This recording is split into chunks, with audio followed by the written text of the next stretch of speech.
Bonjour à tous. Merci beaucoup à notre équipe musicale ce matin pour ces beaux chants. Un Dieu admirable.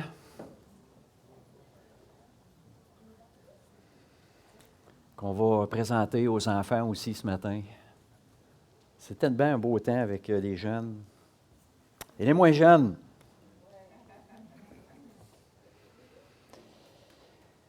On continue ce matin, comme Benoît l'a mentionné, notre série sur cet évangile selon l'évangéliste Matthieu, qui présente Jésus comme roi aux Juifs, ce Messie, ce sauveur attendu par le peuple sous le joug romain, qui attend une délivrance. Attendez-vous une délivrance ce matin? On a souvent la question, hein, ça va bien, j'espère que vous allez bien. La réalité est que plusieurs d'entre vous ici ce matin, ou peut-être ceux qui nous écoutent sur Internet, vous souffrez. Vous souffrez d'une différente façon, vous souffrez dans vos corps, avec des tracas, des soucis, des épreuves. Et c'est ce que Matthieu présente ce matin, un message de la part de Jésus-Christ, que j'espère qu'il vous fera du bien. À vous qui souffrez, qui peut-être cherchez quelque chose. Alors, c'est ma prière ce matin. Que Dieu touche nos cœurs par ce message qui nous vient de si loin, mais qui est si proche de nous. Alors, je vous invite à tourner dans vos Bibles, si vous l'avez avec vous. On est rendu au chapitre 9, où dans ce grand bloc, hein, depuis le chapitre 5, depuis le sermon sur la montagne qui est commencé, et là, Jésus continue d'affirmer, d'authentifier son autorité et son identité, et ce qu'il est capable d'accomplir. Comme on l'a chanté, hein, sa puissance est insurmontable, insaisissable. Il a le pouvoir sur le monde naturel, sur le monde surnaturel et même sur le spirituel. Et il va le démontrer. Alors, tournons, chapitre 9, à partir du verset 1. Quel privilège on a encore d'ouvrir ce beau livre dans un endroit public où un jour, et je crois très bientôt, on ne pourra plus ouvrir ce livre, parce que ce livre va être considéré comme une propagande haineuse. On a encore le privilège de l'ouvrir et de pouvoir le lire publiquement, de proclamer ce qui est écrit. C'est merveilleux. Quel beau privilège. Verset 1. Jésus, étant monté dans une barque, traversa la mer et alla dans sa ville. Et voici, on lui amena un paralytique couché sur un lit. Jésus, voyant leur foi, dit au paralytique, « Prends courage, mon enfant, tes péchés sont pardonnés. » Sur quoi quelques scribes dirent au-dedans d'eux, « Cet homme blasphème. » Et Jésus, connaissant leurs pensées, dit, « Pourquoi avez-vous de mauvaises pensées dans vos cœurs? Car lequel est le plus aisé de dire, tes péchés te sont pardonnés, ou de dire, lève-toi et marche. Or, afin que vous sachiez que le Fils de l'homme a sur la terre le pouvoir de pardonner les péchés, lève-toi, dit-il au paralytique, prends ton lit et va dans ta maison. Et il se leva et s'en alla dans sa maison. Quand la foule vit cela, elle fut saisie de crainte, et elle glorifia Dieu qui a donné aux hommes un tel pouvoir. Béni soit la parole de Dieu. Les évangélistes Marc, au chapitre 2, ainsi que Luc, au chapitre 5, relatent ce même événement de façon très similaire et avec quelques détails en plus que je vais me permettre d'utiliser pour accentuer certains aspects du récit. Jésus étant monté dans une barque, il traverse la mer et alla dans sa ville. Alors, rapidement, pour ceux qui n'auraient pas entendu l'opportunité d'entendre nos enseignements à partir du chapitre 8, lorsque le discours sur la montagne est achevé, sur 3 chapitres, 5, 6 et 7, Jésus descend de la montagne sur laquelle il avait monté et entreprend une tournée. Il est à ce moment en Galilée, il parcourt les environs de Capernaum, qui est encerclé en rouge sur la carte, au nord de la mer de Galilée, ou le lac de Tibériade, ou la mer de Génézareth, différents noms qu'on a donnés à l'étendue d'eau. Et que fait-il? Des guérisons miraculeuses. Et là, il ne chôme pas. Il se promène partout dans la région et il guérit toute infirmité, toute maladie. Et comme il est dit au verset 16, il guérit tous les malades. Et de là, il traverse la mer vers le pays des Gadanériens, à Gadara, qui est le point en rouge qui est au sud du territoire de la mer. Et il guérit 2 démoniaques et est supplié de quitter la région. Parce que sans doute, s'il y avait plusieurs démoniaques dans cette région-là, il allait détruire l'économie. Il ne resterait plus de porceaux. Et ça pourrait même annuler le festival annuel. Puis il rembarque pour traverser une fois de plus la mer dans sa ville. Juste pour donner une petite comparaison, à l'échelle, peut-être qu'il y en a qui se demandent, c'est la mer de Galilée, parce qu'on entend souvent le récit de la tempête sur la mer et tout cela. Il n'est pas sur la mer Méditerranée, il est sur la mer de Galilée, avec les pêcheurs, Simon-Pierre, André, etc. Et ça, c'est une comparaison à l'échelle avec le lac Saint-Pierre. Le lac, la mer de Galilée entre dans le lac Saint-Pierre, à peu près, mais est beaucoup plus profond, par exemple. Donc, ça donne une idée de la traversée que le groupe Jésus avait à faire avec ses disciples. Et il retourne dans sa ville. Il aurait pu le faire à pied, il aurait pu passer, faire le tour du lac, aller dans d'autres villes, mais probablement que tout le monde aurait suivi. Et on croit que Jésus voulait à ce moment-là prendre un congé de la foule et avoir un temps aussi avec ses disciples. Et du temps aussi pour se reposer. Chose qu'il n'aurait pas pu avoir s'il avait décidé de le faire à pied. Même à pied en passant par la mer. Il aurait pu le faire. Mais non seulement ça ne lui aura pas aussi permis de démontrer, pendant qu'il se reposait dans la barque, parce que la tempête a fait rage, de montrer qu'il avait le pouvoir sur les éléments.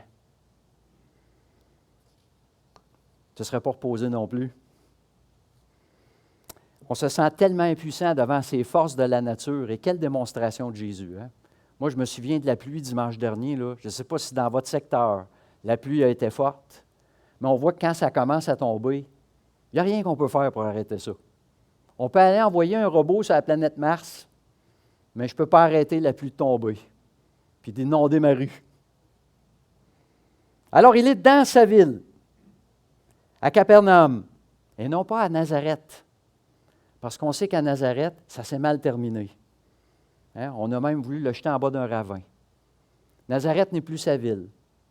Il est à Capernaum. Il habite maintenant chez Pierre, comme il est mentionné dans Marc, au chapitre 2.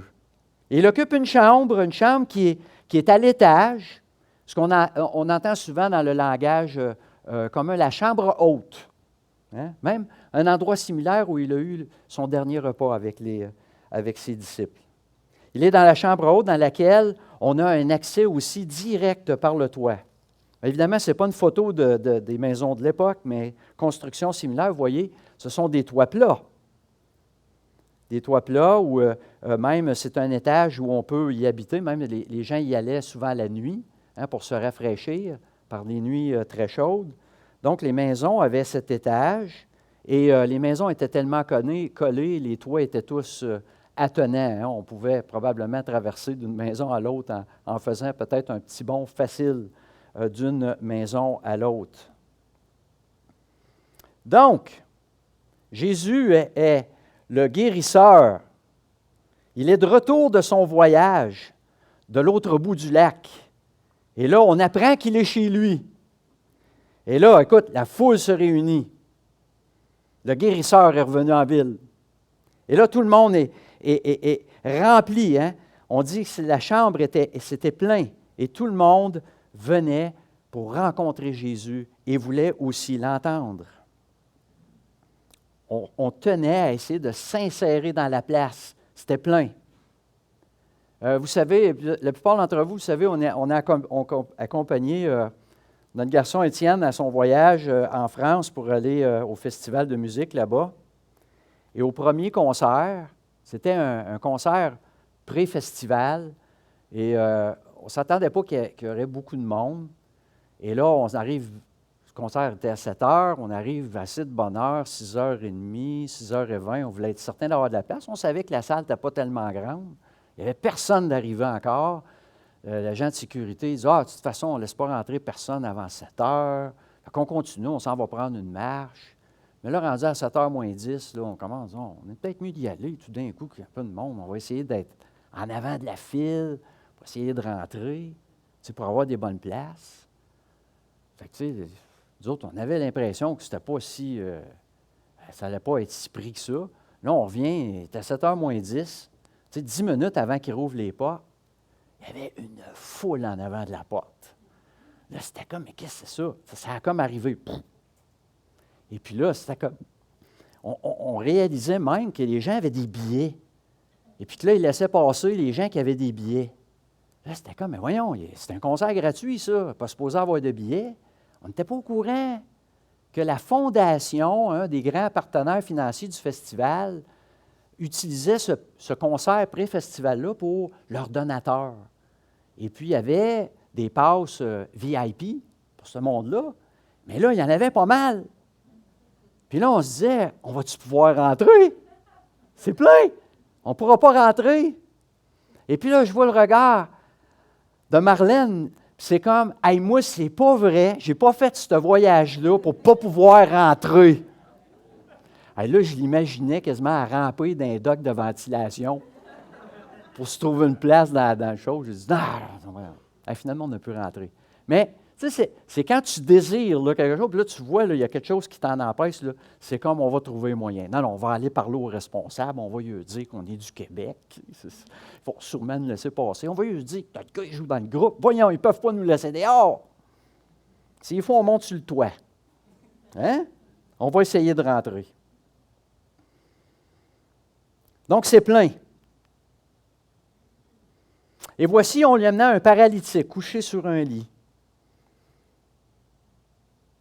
On lui amena désigne certainement les 4 amis de l'homme paralysé qui ont eu accès au toit, qu'on a vu par la configuration de la maison, pour avoir une ouverture. S'ils ont eu à démolir ou quoi que ce soit, ce n'est pas désigné, mais il y avait probablement une façon assez facile d'ouvrir, puisqu'on voulait parfois laisser rentrer la lumière, donc il y avait peut-être certains volets qui étaient démontables, on ne sait pas trop.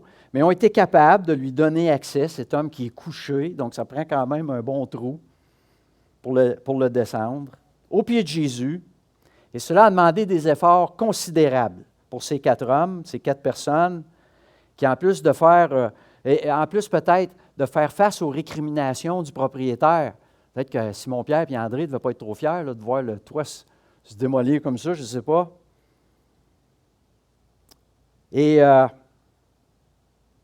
là, c'est ça, on emmène ce paralytique devant Jésus. Vous savez, notre frère Hérol Savard, la semaine dernière, si vous n'avez pas entendu son message, je vous invite à l'écouter, il a parlé de la Samaritaine qui a été interpellée par Jésus pour lui donner de l'eau, lui donner à boire, au Jean chapitre 4. Et généralement, on focus beaucoup l'attention sur le fait qu'elle était une Samaritaine, peuple indésirable. Mais Hérode a mis l'emphase sur le fait que Jésus s'adressait directement à une femme.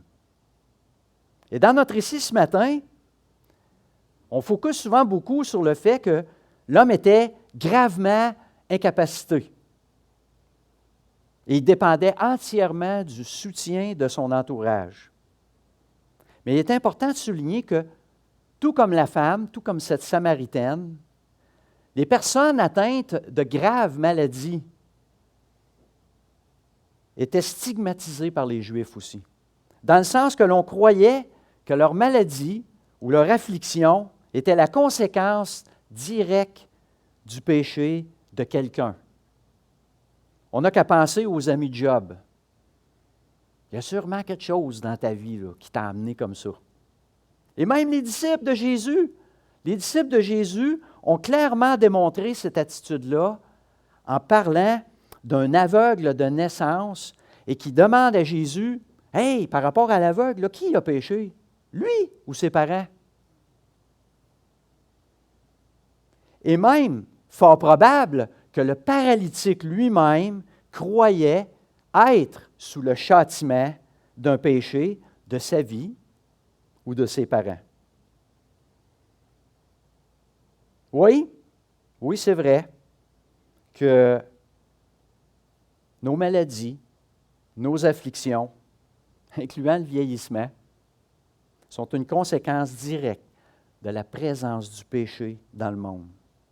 Mais dans le cas actuel, les gens y ajoutent une couche de plus, un péché spécifique. Et là, Jésus, voyant leur foi, non pas voyant à quel point le paralytique fait pitié, non, voyant leur foi.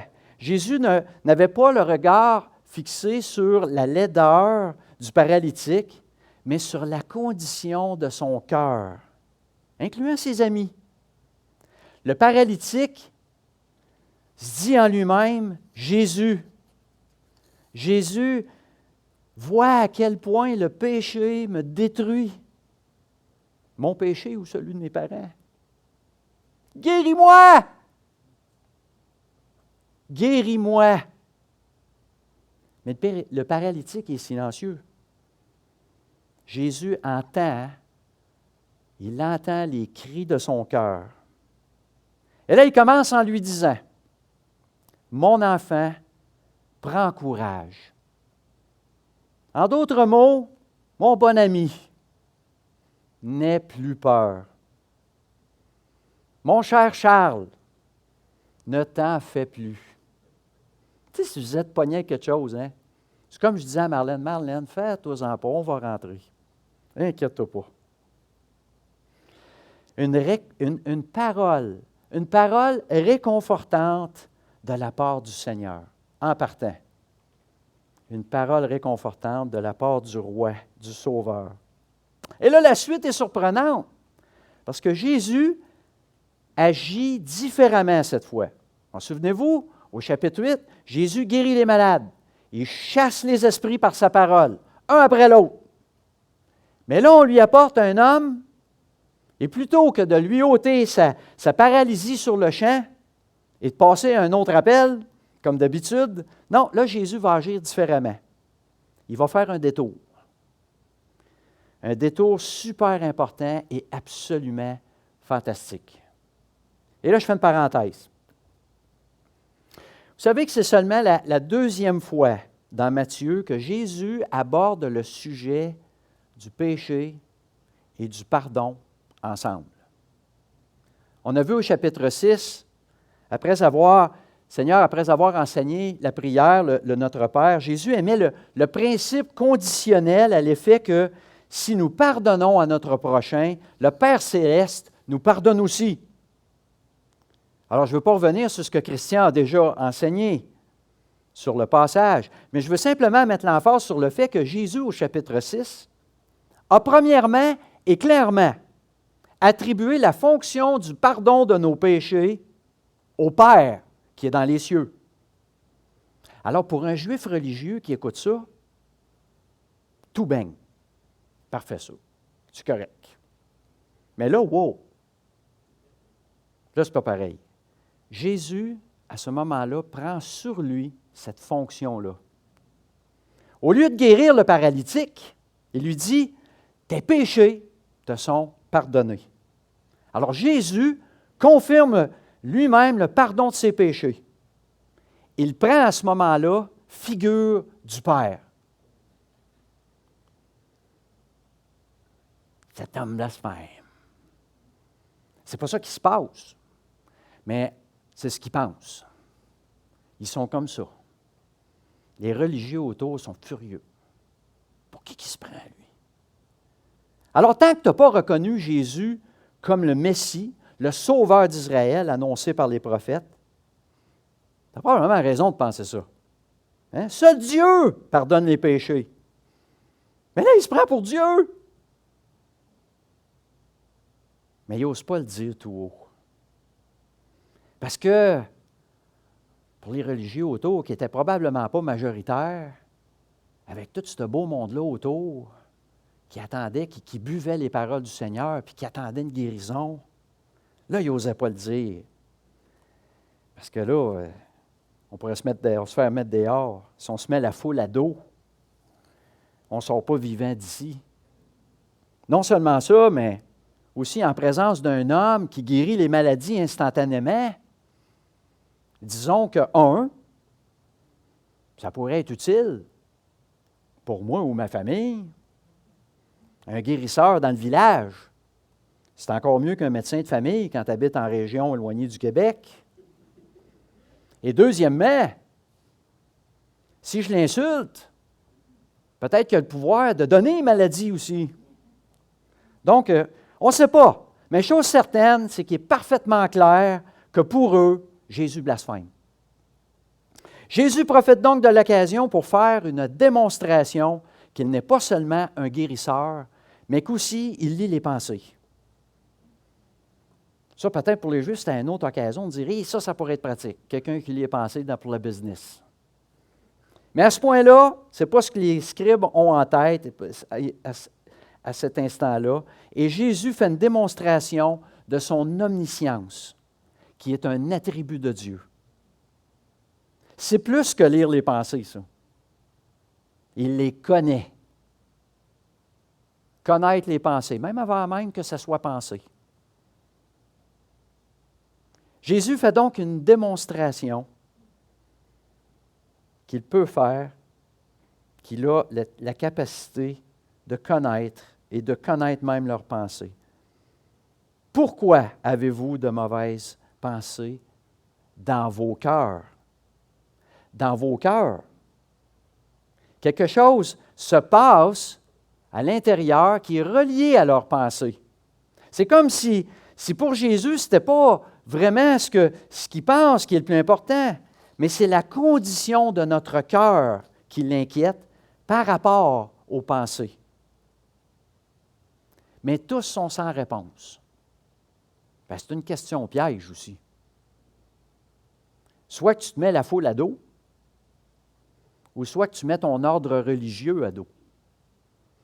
C'est qu'ils sont coincés. Tu ne dis rien. Puis tu espères que Jésus va passer à un autre sujet le plus vite possible. Léger moment de malaise.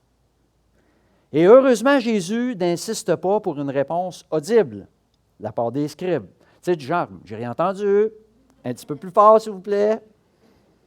Non, Jésus ne perd pas son temps avec ça, ne perd pas son temps avec eux. Mais là, le paralytique, il est toujours au pied de Jésus, là. Il attend. Et là, Jésus qui, lui, continue, il pose des questions difficiles. Il pose une autre question piège.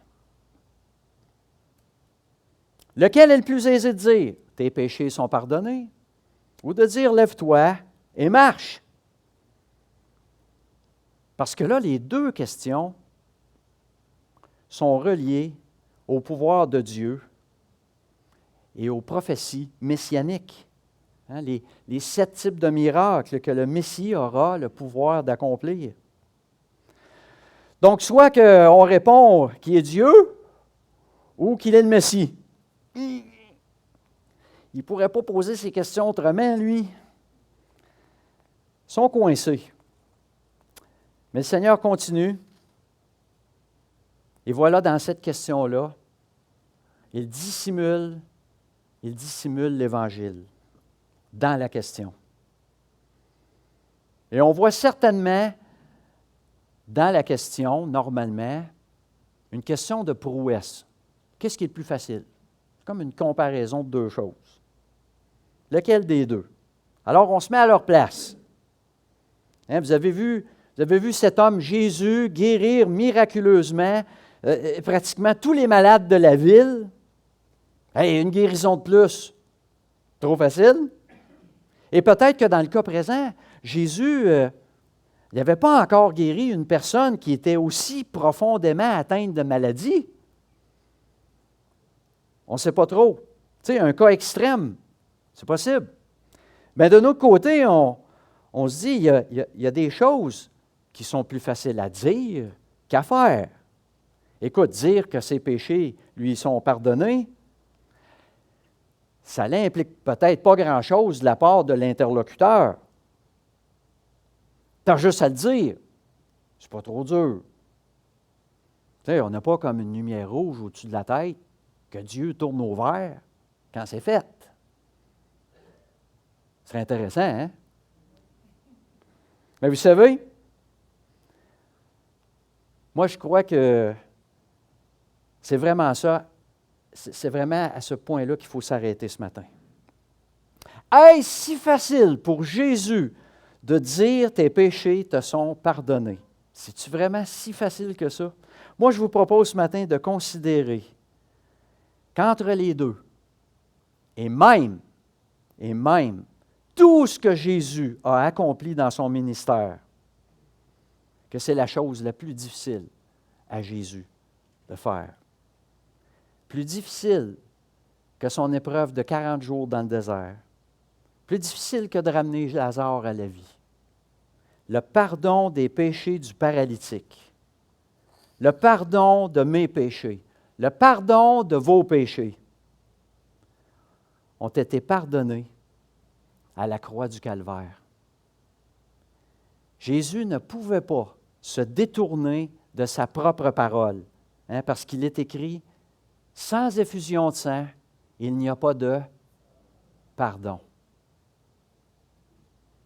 Oui, c'est facile à dire, mais l'accomplissement du plan final de rédemption allait se dérouler sous la trahison, l'abandon, les moqueries, les coups de fouet, la couronne d'épines, les clous, la suffocation, et comme si c'était passé, la séparation du Père avec le Fils. Parce qu'à ce moment-là, il porte le poids de tous nos péchés, incluant ceux du paralytique, incluant les miens, incluant les vôtres.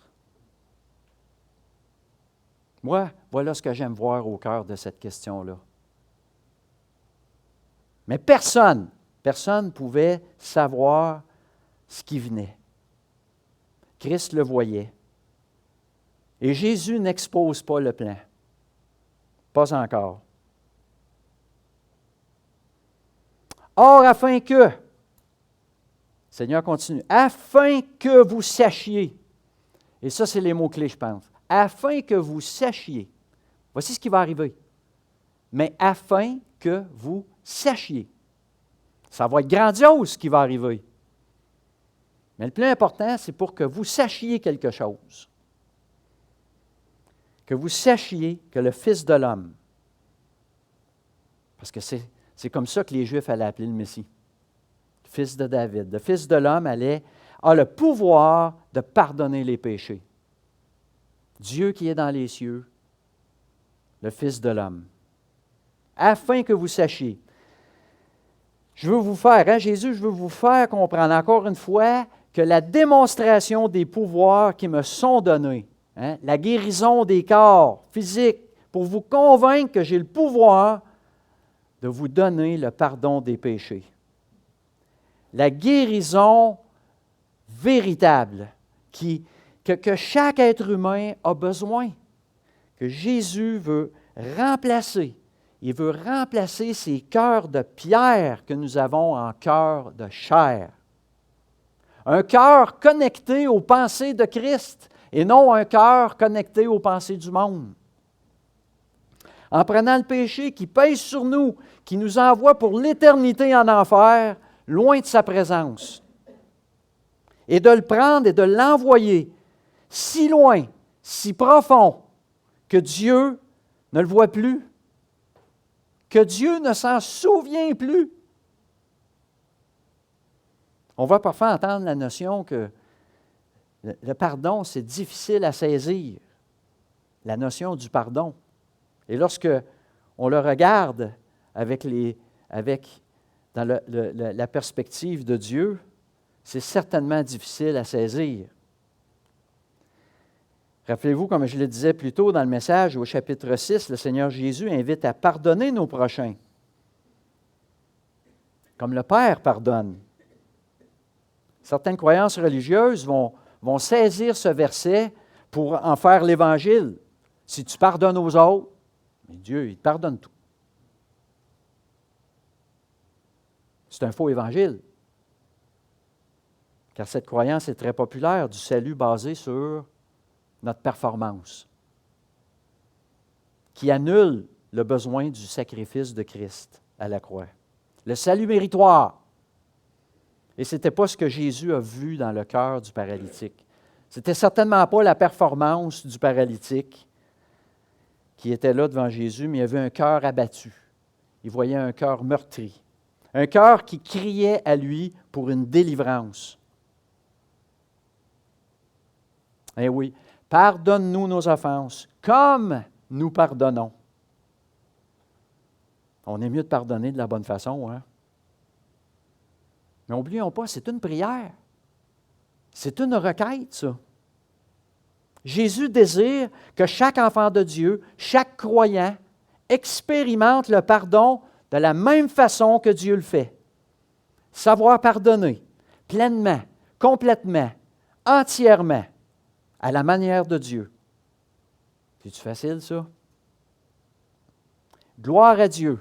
Gloire à Dieu pour tous les hommes et les femmes qui vivent l'expérience de la véritable expérience du pardon à l'égard de leurs prochains, de leurs ennemis, de leurs bourreaux. Puis quand tu vis cela, tu saisis le mystère du pardon que Dieu fait à l'homme. C'est-à-dire que ce n'est plus un mystère. Allez, pensons-y un instant si on a expliqué à quelqu'un qu'est-ce qui se passe en nous quand on pardonne.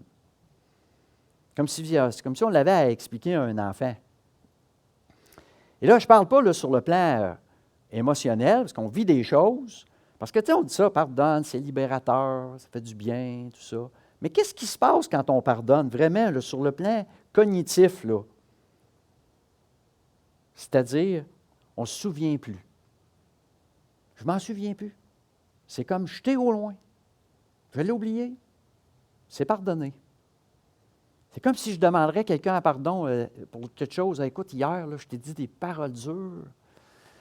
Écoute, je te demande pardon, là, ça a dépassé, mes paroles ont dépassé ma pensée. » Là, notre frère nous regarde et dit « De quoi tu parles? » Non, mais c'est pas de même que ça se passe, mais pour Dieu, c'est de même. Parce qu'il va regarder Jésus. Puis ça va être comme « De quoi tu parles? » C'est au loin, c'est jeté. Notre texte de ce matin se termine avec un phénomène, un effet extraordinaire sur les multitudes de témoins dans la foule. Hein? Une foule saisie de crainte. Au verset 8. Mais là, ce n'est pas une crainte qui fait fuir, là. Mais c'est une crainte qui incite à la révérence, au respect, à l'admiration, à glorifier Dieu pour la guérison miraculeuse qu'il a vue. Ma prière ce matin est que l'on soit tous, et moi le premier, constamment habités par cette crainte de Dieu, comme la foule.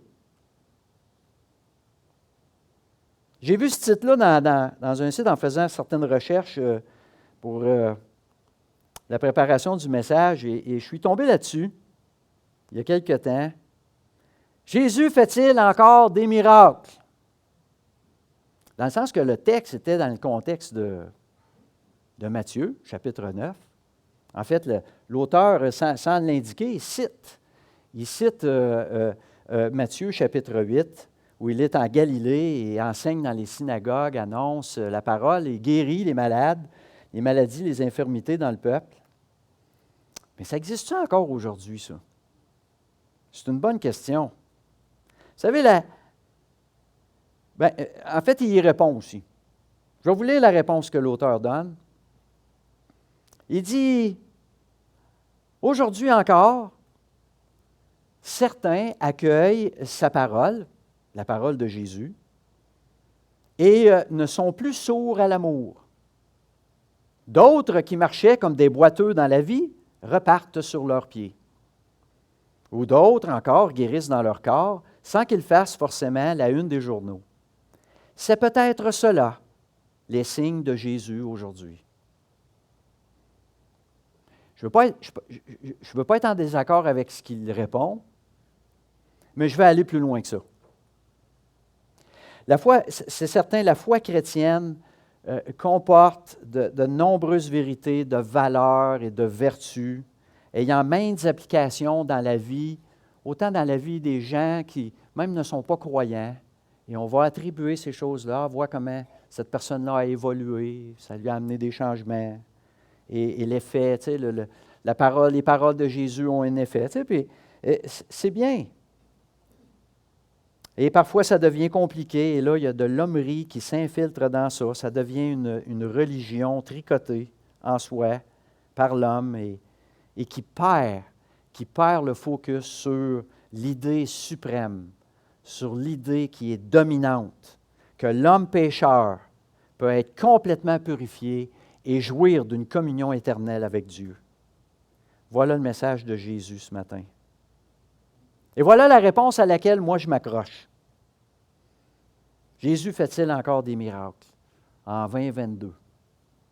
Moi je dis là, entrez dans une église et s'il y a 75 personnes qui témoignent du pardon de leurs péchés par le sacrifice seul de Jésus-Christ à la croix, vous venez de rencontrer 75 personnes qui ont été guéries miraculeusement.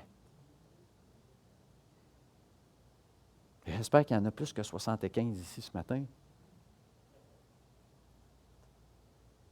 Et là, on va se dire par rapport à notre texte ce matin, heureusement pour cet homme-là, à cause du cœur endurci des religieux qui avaient autour, qui étaient présents, il a pu bénéficier de la guérison lui aussi.